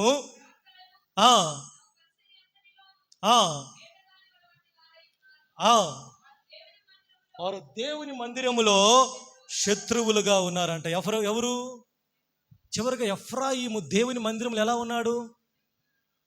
శత్రువులుగా ఉన్నారంట అండి. అంటే దేవునికి విరోధంగా ప్రవర్తిస్తూ ఉన్నారు. దేవుడు సంతోషిస్తాడా? ఇలాంటి వారిని బట్టి దేవుడు సంతోషిస్తాడా, ఆనందిస్తాడా? దేవుని మందిరంలో మనం ఎలాగ ఉంటున్నాం? ఎఫ్రాయిమీయులు అంటే దేవుని మందిరంలో శత్రులుగా ఉంటున్నారు. దేవుని మందిరంలో దేవుని ప్రజలతో మిత్రులుగా ఉండవలసిన ఎఫ్రాయిమీయులు దేవుని మందిరంలో శత్రువులుగా తయారవుతా ఉన్నారు. కనుకనే దేవుడు ఎఫ్రాయిమును గురించి బాధపడుతున్నాడు. ఆయన ఈరోజు దేవుని మందిరానికి అనేకులను మనం నడిపించే వారిగా ఉంటున్నామా, లేకపోతే మనం ఎవరు రాకుండా అడ్డముగా ఉంటున్నామా? ఎఫ్రాయిమును గురించి దేవుడు ఎందుకు అంత విచారణ, ఎందుకు ఆయన మనోవేదన, ఎందుకు ఆయన దుఃఖము, ఆయన వేదన, ఆయన కన్నీరు తెలుసా? ఎఫ్రాయిములు దేవుని మందిరాన్ని సరిగ్గా ఆయన వాడటం లేదు, శత్రులుగా తయారైపోతా ఉన్నారు. కానీ కీర్తనకారుడు ఏమంటే తెలుసా? నేను దేవుని మందిరములో పచ్చని ఒలీవ చెట్టు వలెనున్నాను. చెప్పలకూడదు, దేవుని యొక్క నామాన్ని మహిమపరుద్దాం. హల్లెలూయా. ఈరోజు నువ్వు దేవుని మందిరములో నువ్వు ఎలాగ ఉన్నావు? దేవుని మందిరం ఎలాగ ఉన్నావు? ఎఫ్రాయిములు ఎలా ఉన్నారంట? శత్రులుగా ఉన్నారండి. కనుక దేవుడు బాధపడుతున్నాడు. నువ్వు దేవుని మందిరములో పచ్చని ఒలీవ చెట్టు వలె నువ్వు ఉండును గాక, నీ కుటుంబము ఉండును గాక. ఎండిన చెట్టు వలె ఉండవాకండి, ప్రయోజనం ఏమిది కూడా లేదు. ఈ 5 కారణములు బట్టి దేవుడు ఎఫ్రాయిమును గురించి ఎంతగానో ఆయన బాధపడుతూ వేదన పడతా ఉన్నాడు. ఈరోజు ఒకవేళ మనం కూడా ఇలాగ జీవిస్తే, దేవా నా ద్వారా నీకు బాధ కలుగుతుంది నాయన, నా ద్వారా నీకు వేదన కలుగుతుందయ్యా, నేను నీకు అన్యజనులతో కలవనయ్యా, నేను దేవుని ప్రజలతో దేవుని యొక్క సంబంధముగా నేను జీవిస్తాను ప్రభువా, మీరు వెట్టు తిప్పితే నేను అటు తిరగటానికి నేను ఇష్టముగా ఉన్నానయ్యా, నువ్వు చెప్పగలిగితే దేవుడు మరలా నిన్ను ఆయన పైకి లేపగలిగిన దేవుడు ఆయన. హల్లెలూయా. నువ్వు ఎఫ్రాయిము వలె మరలా నువ్వు యుద్ధ కాలమున మరలా నువ్వు శత్రువును ఎదుర్కోవడానికి సిద్ధముగా ఉంటే దేవుడు ఎలాగ ఎదుర్కోవాలో ఆ తగిన శక్తి సామర్థ్యాలను నీకు ఇవ్వగలిగిన దేవుడు ఆయన. ఇస్తాడు, ఇవ్వడండి? దేవుడు ఎక్కువ, సాతాను ఎక్కువ? మీలో ఉన్నవాడు ఎక్కువ, లోకంలో ఉన్నవాడు ఎక్కువ? మీలో ఉన్నవాడు, చెప్పండి అమ్మా, లోకంలో ఉన్నవాని కంటే ఇప్పుడు మీలో ఉన్నాడంటారా? అది ప్రశ్న. మీలో ఉన్నాడంటారా? ఎవరున్నారు? ప్రైజలా. ఎవడున్నాడు? ఏ సీరియల్ ఉంది? ఎవరుండాలి? దేవుని ఆత్మ మనలో ఉంటే మన ఎదుట ఎంత శత్రువు వచ్చినా మనం ఎదుర్కొనగలం. హల్లెలూయా. మూడవదిగా ఎప్పటికప్పుడు ఒకవేళ మనము తెలియకుండా ఒకవేళ దేవునికి విరోధంగా చేసిన వెంటనే దేవుని దగ్గర కన్ఫెస్ అయ్యి మన ప్రతి పాపము శాపము నుంచి మనం ఏం చేయబడాలి? పరిహారము చేయబడాలి. మీరు ఒకవేళ ఒక 10 సంవత్సరాల దాకా మీరు ఒప్పుకోకపోయినా అది అక్కడే ఉండేది, తెలుసా? నిజమండి, అది అక్కడే ఉండిద్దమ్మా. ఎప్పుడు దాకా? మీరు ఒప్పుకునేదాకా. Praise the Lord. 4వదిగా ఎఫ్రాయిము పిరికివాడిగా ఉన్నాడు. ఈరోజు మనం యేసయ్యను నమ్ముకొని కూడా అన్యులు ధైర్యంగా ఉంటున్నారండి. మనం కాసేపు పిరికితనం ఇంకా మనల్ని ఏలుబడి చేస్తూ ఉంది. పిరికితనం దేవుడు ఇవ్వలేదమ్మా. పక్కన చూసి చెప్పండి, పిరికితనం దేవుడు ఇవ్వలేదు. పిరికితనం దేవుడు ఇవ్వలేదండి. దేవుడు మనకిచ్చిన ధైర్యం కలిగిన ఆత్మని, ఎటువంటి పరిస్థితుల్లోనైనా నిలవబడిగే ఆత్మని దేవుడు మనకిచ్చాడు తప్ప పిరికితనము దేవుని దగ్గర నుంచి రాలేదు. ఇప్పుడే మీలో పని చేస్తున్న ప్రతి పిరికి ఆత్మ యేసు నామములో బంధించబడును గాక. చివరగా ఎఫ్రాయిము దేవుని మందిరములో శత్రువుగా ఉన్నారు. దేవుని మందిరంలో మనం ఎలాగ ఉండాలి? దేవునికి అందుబాటులో ఉండాలి, సహకారులుగా ఉండాలి, దైవజ సహకారులుగా ఉండాలి. దేవుని మందిరములో పచ్చని ఒలీవ చెట్లు వలె మన ముందుముగాక. హల్లెలూయా. అందరం తల్ల ఉంచండి, ప్రార్థన చేసుకుందాం. మోకరించండి. ఏదో వాక్యం విని వెళ్ళిపోవటం కాదండి, వాక్యం విని వెళ్ళిపోవటం కాదు. ఎఫ్రాయిముని గురించి దేవుడు బాధపడుతున్నాడు, వేదన పడుతున్నాడు. ఆయన ఈరోజు మనల్ని బట్టి దేవుడు బాధపడుతున్నాడేమో. ఎఫ్రాయిముని గురించి దేవుడు ఎందుకు బాధపడుతున్నాడు? 5 విషయాలు మనం విన్నాం. ఈరోజు మనల్ని బట్టి కూడా దేవుడు బాధపడుతున్నాడేమో. మన పరిస్థితులను బట్టి ఎఫ్రాయిము అన్యజనులతో కలిసిపోయాడు. ఎఫ్రాయిము పిరికివాడైపోయాడు. ఎఫ్రాయిము తిప్పివేయిన అప్పము వంటి వాడైపోయాడు. ఎఫ్రాయిము యుద్ధకాలమును వెనుదిరుగుతూ ఉన్నాడు. ప్రార్థించవలసిన సమయంలో ప్రార్థించటం లేదు. ఎఫ్రాయిము దేవుని దగ్గర ఒప్పుకోవడానికి ఇష్టపడటం లేదు. ఈరోజు ఒకవేళ మనం ఈ జాబితాలో ఉన్నామేమో. Thank you Lord, thank you Jesus. ప్రార్థించాలి. Thank you Lord. దేవా మీకు స్తోత్రం నాయన. యా ఎఫ్రాయిము ప్రభువా, మీరు ఇష్టపడిన వ్యక్తి, మీకు ముద్దు బిడ్డగా ఉన్న వ్యక్తి, మీకు జ్యేష్ఠ కుమారుడు ప్రభువా. కానీ ఎఫ్రాయిముని గురించి మీరు ఎంతగానో వేదన పడుతున్నారు. ఎఫ్రాయిముని గురించి మీరు ఎంతగానో బాధపడుతున్నారయ్యా. ఈరోజు మమ్మల్ని బట్టి మీరు బాధపడుతున్నారేమో, మమ్మల్ని బట్టి మీరు వేదన చెందుతున్నారేమో నాయన. మమ్మల్ని బట్టి మీ ఆత్మ దుఃఖపడతా ఉందేమో నాయన. మమ్మల్ని బలపరచండి అయ్యా, మీ శక్తితో నింపండి, ధైర్యపాత్మకు దయచేయండి. మేము నాయన ధైర్యం కలిగిన వారిగా ఉండాలి. మీ మందిరములు ఒలివ చెట్లు వలె మేము ఉండాలయ్యా. Thank you Lord. దేవా మీకు వందనాలు అయ్యా. దేవా అనేకులు నడిపించడానికి మేము నాయన సాక్షులుగా ఉండాలి ప్రభువా. మేము నాయన ముఖ్యమైన వ్యక్తులుగా ఉండాలి ప్రభువా. అయ్యా ఎఫ్రాయిము నాయన అయ్యా పిరికి వాడి అయిపోయాడు ప్రభువా. ఎఫ్రాయిము అన్యజనులతో కలిసిపోయాడు అయ్యా. తిప్పివేయిన అప్పము వంటి వాడు అయిపోయాడు. ఈరోజు మేము కూడా అలాగ ఉంటే మమ్మల్ని క్షమించండి అయ్యా, మమ్మల్ని బలపరచండి.